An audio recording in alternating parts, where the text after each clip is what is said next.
Hello, Professor Eileen McCabe and 501ers. This is Jessica with her older adult oral video presentation. My interviewee decided he did not want to be on video, so you have me and my PowerPoint to keep you company. A little bit of background on my interviewee. I've known him for a very long time, and he is involved with my family.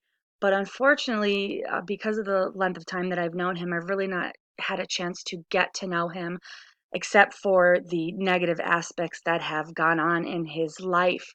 So I really took the opportunity to get to know him in a more positive way, although you will not see a lot of that here um, in this presentation. But I'm very grateful for doing this project because I did get to know him a lot better and what he was like as a little boy. So this interview actually surprised me because I thought that there was going to be a different stage that was going to kind of project through this project. And it actually was not the stage that I thought. The stage that really came out when discussing the questions with my interviewee was stage 6, intimacy versus isolation. A lot of the relationships that my interviewee had, especially at a young age, really helped mold and shape him for who he is today. Um, Again, some more background on him. He did get married. He has 4 children, 3 boys and 1 girl. His mom and dad were a major influence, big old Italian family who really stuck with their cultural background. And he had 2 brothers and a sister and a couple aunts and uncles. The one uncle really stuck out and he really took to, which helped him mold himself into the professional that he was. Um, so I will discuss that a little bit later. But for this stage, the development stage of Erickson, stage 6, intimacy versus isolation, this is the stage of relationships. And his relationships began very early. Back then, they did begin early. Today, we see in society that that is changing, actually, to the point where I don't believe that this stage kind of exists anymore because people are getting older. They're not fitting into this early stage of getting married at 20, 21, and 22. Now people are getting married in their late 30s and 40s. They're not having children. They're deciding to just stay husband and wife and travel and get involved in the community and stuff. So I think that this stage has definitely was altered and changed throughout the last couple decades. So our interviewee got married at age 21. Shortly after that, they began having children, and like I said, they had 4, 3 sons and 1 daughter. He did happen to get his dream job when he was at this age also, and his dream job was the profession of truck driving. His uncle, who which was a big influence, taught him how to ride bikes and then gave him the opportunity to learn how to drive a car at age 12, 13. So as soon as he got behind the wheel, he knew that he wanted to be on the road and behind the wheel and go places and see things. And back then, truck driving was a very good profession. It provided for the family. Unfortunately, though, his dream job did keep him on the road and away from his wife and children.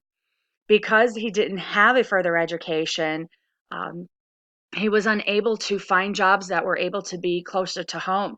And even if he was able to find a truck driving job closer to home, it still kept him away hours at times. So he would have had to work 12 hours a day or 10 hours a day and then have a couple days off. But unfortunately, driving, it's a very tiresome thing. So he would be sleeping for 2 days, get up, have a day, and then be back right on the road. Um, so he never did further his education, which he did state was a major thing in his life. He wished he kept going and got a college degree to be able to. He feels that it would have altered the way his family has turned out, and unfortunately, it's not a positive way that his family has turned out. But he was able, with this profession, he was able to provide for his family on his own. So his wife was able to stay home with the kids, which was something that was big back then. You know, the husband went out and provided for the family, and the wife stayed home and took care of the children. So unfortunately, because he was on the road, he was not home to be able to father his children. He did not have a lot of influence and a lot of involvement in the socialization skills with his children. They did not get to learn about their father's values and how he grew up. Everything was basically at a minimum for the children learning about their father. Um, Choices that were made with the kids were based on the mom and her values. I'm really not sure on in regards to the mom and her values because I do not know who she is. But unfortunately, I think in the end, she decided to be more of a friend to her children than staying as a mother, which I think had an unfortunate role that played with the demise of this family. Erickson looked at crisis through positiveness. He thought that through his theory that going through a crisis was positive, and coping with stresses and coping with everything that goes on in the world, if you do it through self-regulation and well-being, that this would help with personal growth. I tend to believe this. I am a strong person. I do believe that we learn through our crises. And I think through my own profession, I think that working through a crisis is a lot better than going for that quick fix. And unfortunately, with his family, the quick fix was the answer for them. So education still inhibited the factor for the interviewee in many ways. Um, Again, it limited his jobs, but it also limited the fact of the knowledge that he went through with his children. He didn't know how to help his children because he had such limited education. He didn't know where to turn. He didn't know that there were places that could help his children get through some of the crises that they were going through with dad not being home. Um, and the decisions on education also altered what the children did.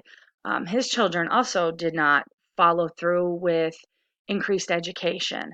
They kind of just graduated from school and did their own thing. Um, Unfortunately, today, two of his sons are deceased due to drug overdose. One is in jail. His other son is in jail for the rest of his life for armed robbery, and his daughter is currently going through the methadone maintenance program um, because she is unable to not use her substance without some type of MAT or some type of help. So unfortunately, education was a massive factor when it came to this family and the crises that they went through. Um, Through my research and researching Erickson and all of his stages, he also stated that successfully managing crises shows growth of human development. And again, I tend to agree with that because if we can successfully manage the crisis, we are definitely going to go grow through that crisis. We always learn how strong we are and what we can handle and what we can take and what we can't take when we go through a crisis. So I think that going through these crises can definitely help a person grow.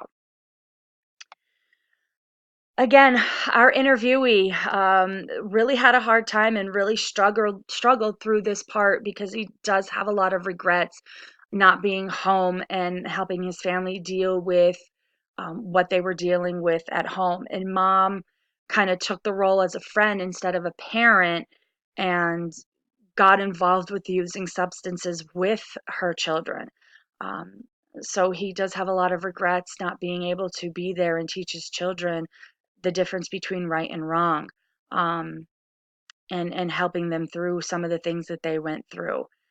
The ideas of being the provider were more important at that point in their life. Now we know that the ideas of being provider aren't the best ways of managing crises and strengthening a family because the monetary value is not as important anymore, I feel, as being there for your kids and being a part of their lives. So the oppression due to making money didn't help because his children were not able to do certain things. They were not able to um, play baseball and go to dance class and be involved in certain things because although he was able to provide a very good income for his family. It just wasn't enough to be able to go and search out and seek out those things that would keep a kid involved in things and stay away from drugs. Erickson also looked at, and they did a study on resilience and Erickson's theories, where resilience looks at the crises as an external struggle, things that are going on around us, where Erickson kind of looks at it as an internal struggle, the things that are going on inside of us, whether it's abuse and how we are taking it, which brings us back to how we cope with those crises and how we grow through those crises.